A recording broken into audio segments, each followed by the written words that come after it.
Vonis 4 tahun 6 bulan penjara terhadap Tom Lembong kini dilawan lewat pengajuan banding. Sejumlah pakar menilai putusan tersebut keliru. Benarkah demikian? Kita akan membahasnya bersama kuasa hukum Tom Lembong, Ari Yusuf Amir, serta pakar hukum pidana Universitas Trisakti, Albert Aris. Selamat malam Pak Ari, selamat malam Pak Albert. Malam Mbak Fitri, malam Bang Ari. Malam Pak Albert. Baik, saya akan ke Pak Ari terlebih dahulu. Pak Ari, dokumen pernyataan banding sudah resmi dimasukkan. Apa pertimbangan utama mengajukan banding? Ya, pertimbangan utama, sangat utama malah. Tidak ada jalan lain, kami harus banding. Kami harus banding dan ya secara formil memang harus melakukan itu. Tapi hal-hal yang lain yang bisa dilakukan adalah seperti eksaminasi ya.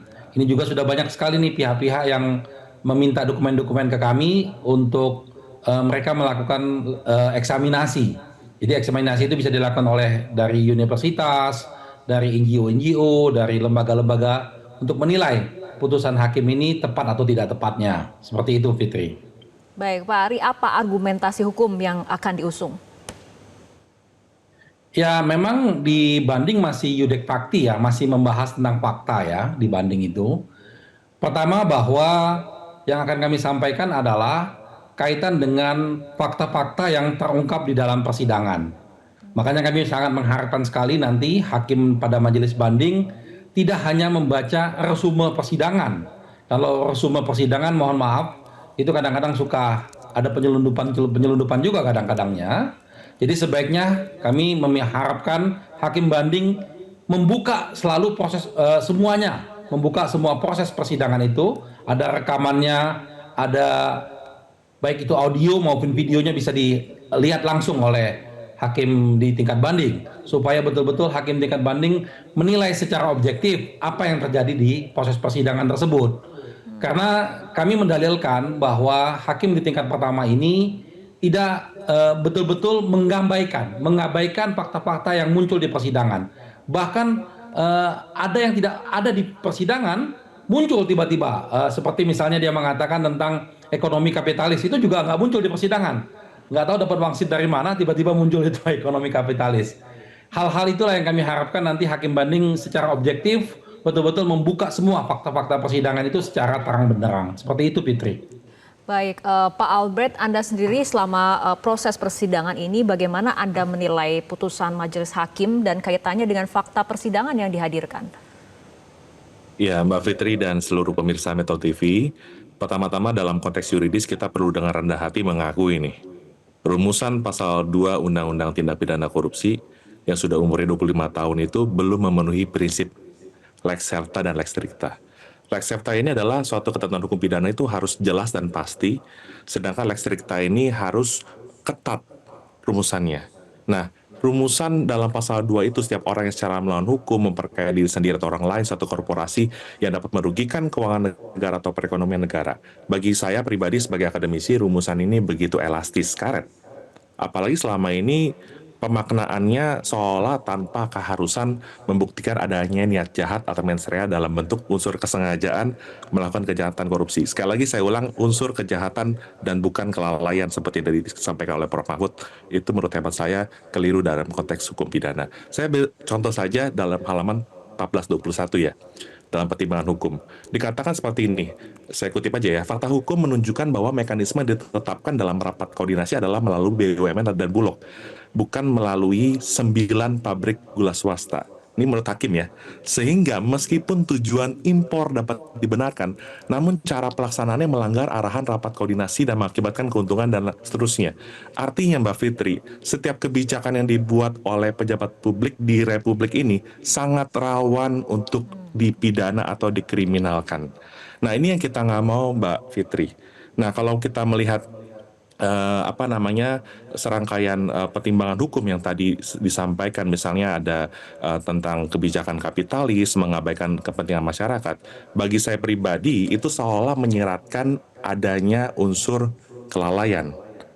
Menurut hemat saya jelas pasal 36 KUHP baru, ya meskipun baru berlaku nanti 3 Januari 2026, perbuatan yang dapat dipidana merupakan tindak pidana yang dilakukan dengan sengaja, sedangkan tindak pidana yang dilakukan karena kelalaian harus dirumuskan secara tegas. Nah, artinya ketika pasal 2 Undang-Undang Tipikor itu tidak memuat unsur kelalaian, maka pemaknaan dari pasal 2 itu harus ditafsirkan dengan tiada lain, harus dilakukan dengan kesengajaan dan niat jahat untuk memperkaya diri sendiri atau orang lain yang merugikan keuangan dan perekonomian negara. Demikian. Jadi kata kuncinya adalah harus dilakukan dengan niat yang jahat, dan tadi dalam pemberitaan cuplikan di Metro TV kita melihat rupanya sekarang masyarakat mempertanyakan nih, apa betul Pak Tom Lembong ketika dia didakwa melakukan tindak pidana korupsi dilakukan dengan niat jahat dalam bentuk kesengajaan untuk memperkaya diri sendiri atau orang lain sehingga negara dirugikan. Demikian. Oke, baik, selain kemudian pertimbangan hakim yang juga kemudian menuai sorotan, ini vonis hakim juga kemudian memang menjadi sorotan, terlebih ini kan sebetulnya lebih ringan dibanding tuntutan jaksa 7 tahun. Apakah Anda menilai ada keraguan juga dari hakim? Iya, tadi dalam salah satu pertimbangan hukum yang saya kutip ya, seolah-olah hakim itu menunjukkan adanya keraguan. Saya bacakan sekali lagi untuk pemirsa Metro TV ya. Frasanya berbunyi seperti ini. Tadi kan katanya kan dianggapnya melanggar rapat koordinasi katanya gitu ya. Tapi kalimat hakim ini agak unik untuk kita cermati bareng-bareng, tentu dengan penghormatan res judicata pro veritate habetur ya. Putusan hakim harus dianggap benar sampai dibuktikan sebaliknya. Apa frasa dalam pertimbangan hukum yang perlu kita kritisi malam hari ini? Dikatakan seperti ini, sehingga meskipun tujuan impor dapat dibenarkan, namun cara pelaksanaannya melanggar arahan rapat koordinasi. Pertanyaan besarnya, apakah kalau melanggar rapat koordinasi, kalau kita lihat dalam Permendak 117 tahun 2015 pasal 28-nya serta merta mengakibatkan seorang layak untuk dipidana. Nah, padahal Mbak Fitri dan seluruh pemirsa Metro TV, orang itu baru dapat dipidana dengan sekurang-kurangnya 2 alat bukti yang sah disertai dengan keyakinan hakim bahwa telah terjadi suatu peristiwa pidana dan terdakwalah yang bersalah melakukannya. Dengan kata lain, tidak boleh ada keraguan sama sekali untuk menghukum orang, memidana orang, kalau betul perbuatan itu dilakukan dengan niat yang jahat. Demikian. Oke. Baik, kembali ke Pak Ari mengenai langkah lanjutan mengenai proses banding sendiri, disebut strategi yang penuh resiko hukum. Apakah dari tim kuasa hukum Tom Lembong sudah mengkalkulasi mengenai peluang? Iya, betul. Bagi Pak Tom Lembong sendiri, sudah sering kami sampaikan, 1 hari pun dihukum, dia akan melakukan upaya-upaya banding, upaya-upaya kasasi, dan yang lainnya. Upaya-upaya hukum yang memungkinkan secara undang-undang dilakukan akan dilakukan. Karena bagi dia tidak merasa bersalah. Yang semua dia lakukan itu benar, sesuai prosedur, dan tujuannya baik. Dan yang paling penting tadi yang disampaikan oleh Pak Albert, itu bagus sekali, teori-teorinya itu sangat jelas dan clear. Tidak ada pidana tanpa kesalahan. Dan dalam ini tindak pidana korupsi ini adalah extraordinary crime.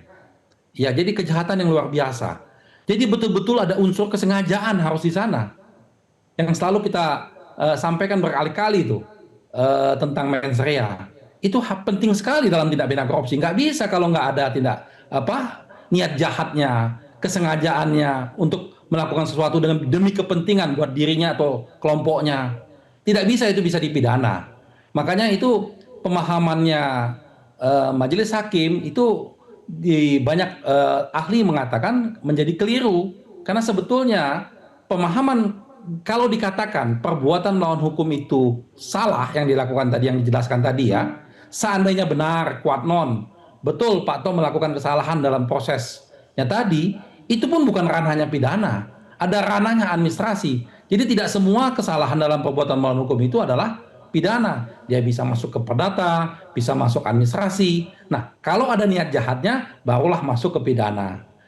Nah, kami sendiri bisa menjawab satu persatu yang dimaksud oleh hakim tentang perbuatan melawan hukum tadi. Poin-poin tadi, itu bagus sekali tadi Pak Albert membacakan hasil putusan itu, masyarakat bisa menilai itu. Bagaimana putusan antara kalimat pertama dengan kalimat keduanya itu membingungkan, jadi tidak ada ketegasan. Nah, dalam azas kita kan harus taat dengan azas. Baik. Seandainya hakim itu ragu, dia harus membebaskan, azasnya begitu. Ini malah dipaksakan untuk dihukum. Ini kan akan jadi polemik, dan perkara ini kalau seandainya nanti jadi jurisprudensi, jadi inkrah, membahayakan sekali bagi semua masyarakat. Mudah sekali orang dipidana dengan hal-hal seperti ini. Seperti itu, Fitri. Baik, Pak Ari, tapi dari tim kuasa hukum sendiri pernah tidak kemudian membayangkan bahwa vonisnya kemudian mungkin tidak bebas, tapi paling tidak onslah, begitu, seperti itu? Ya memungkinkan saja onslah itu seandainya dia bisa merumuskan bahwa perbuatan-perbuatan yang dilakukan oleh Pak Tom ini melanggar aturan, melanggar hal-hal proses yang prinsip dalam pemerintahan. Lalu dia melihat bahwa itu melanggar, lalu itu tapi tidak ada pidananya sehingga dianggapnya itu melanggar administrasi. Sebetulnya memungkinkan saja, tetapi kan begini, dalam pemerintahan kita ini sudah cukup lama punya pemerintahan ya, ada tahapan-tahapannya. Misalnya ketika bagaimana di setiap kementerian itu ada namanya inspektorat mengawasi tiap kegiatan. Lalu setelah itu tiap tahun ada pemeriksaan oleh BPK. Jangan lupa, BPK menilai itu loh setiap tahun. Oke. Dan dalam kasus ini BPK sudah memberikan penilaian, gitu. Artinya itu proses itu sudah berlanjut. Lalu ada atasannya, ada Menko-nya, ada presidennya. Seandainya memang itu ada kesalahan dan mengakibatkan kerugian, harusnya sudah terbahas pada waktu itu. Nah, malah sebaliknya, kami membuktikan dalam persidangan, menghadirkan ahli ya dari UI pada waktu itu kami hadirkan menghitung dengan tindakan yang dilakukan oleh Pak Tom ini justru menguntungkan negara. Ada hitungannya, 900 M sampai dihitung itu secara detail oleh ininya. Jadi munculnya angka kerugian 194 itu juga kita jadi bingung gitu, seperti itu Fitri. Oke, baik, saya akan kembali lagi ke Pak Albert. Ini tidak hanya dari pihak Tom Lembong saja yang banding, tapi kejaksaan juga kemudian melakukan banding. Padahal apabila kita lihat kan vonisnya sudah 2/3 dari tuntutan jaksa 7 tahun. Ini sebetulnya apakah memang wajib jaksa mengajukan banding atau tidak dengan vonis yang sudah 2/3 dari tuntutan? Ya, Mbak Fitri dan seluruh pemirsa Metro TV, jadi upaya hukum banding itu adalah hak dari para pihak. Kalau ada salah satu mengajukan banding atau dua-duanya mengajukan banding, maka suatu perkara itu akan diperiksa ulang, baik fakta maupun penerapan hukumnya. Nah, nanti kita akan melihat nih pertimbangan-pertimbangan hukum di halaman, misalkan halaman 1335 ya, dikatakan Tom Lembong selaku Menteri Perdagangan tidak cermat, ya, kemudian tidak melakukan pengawasan yang saya maknai itu sebagai kelalaian. Apakah serta-merta itu termasuk dalam konteks mens rea, gitu kan? Nah, nanti akan diperiksa ulang untuk mencari dan menemukan kebenaran material semata-mata agar ini bukan hanya untuk Pak Tom Lembong ya, tapi untuk seluruh orang, seluruh pejabat publik di Indonesia, supaya pengadilan dalam hal ini tidak jangan sampai ada kesewenang-wenangan untuk memidana atau menghukum orang yang sedang mengambil kebijakan berdasarkan penilaian objektif secara ex officio sebagai menteri gitu ya.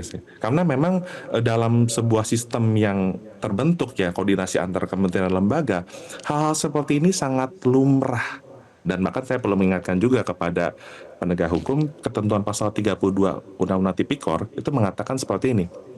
Kalau penyidik menemukan nih ada unsur tindak pidana yang tidak dapat cukup bukti ya, sedangkan telah nyata ada kerugian keuangan negara, bisa kok perkara itu diserahkan kepada jaksa pengacara negara untuk diajukan gugatan perdata untuk semata-mata kan untuk memulihkan kerugian keuangan negara, bukan serta-merta diterapkan secara keras sehingga setiap pejabat publik itu beresiko masuk penjara, kurang lebih seperti itu. Ada postulatnya, Mbak Fitri dan seluruh pemirsa Metro TV.